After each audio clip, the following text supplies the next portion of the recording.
What am I doing with my life? The story started with him being an orphan, and he was taken on by a lady the lady took on 5 of them, raised them up to when they were old enough to fend for themselves, and then she took on another group of 10. So when she took on another group of 10, she unfortunately passed on. But before she passed on, she was in close contact with him.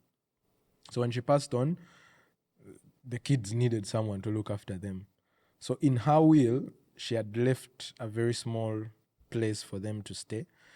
And it was a handwritten will. So he kept the place and looked after the 10.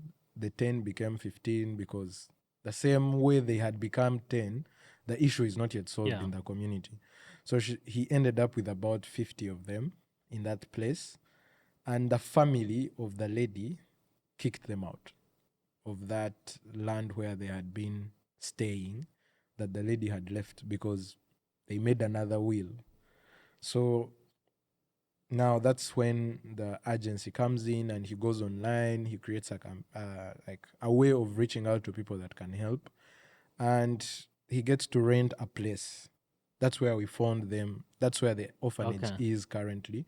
It's still rented premises, but the rented premises were also in a bad condition. So that's the working piece we had with him, and he was an only caretaker. So he was the piece that stayed. Yeah. And now he was taking care of 76 other people. And for me, the math in my head was, I'm like him at this point. I also lost my parent that year. And he has 76 lives he's impacting in his own way, maybe not to the standard that the world wants. I'm wondering whether I can even garner that kind of impact. If one person who was impacted by another one person is impacting 76, what am I doing with my life? So I decided to help him out, and I committed to be with those kids until they're old.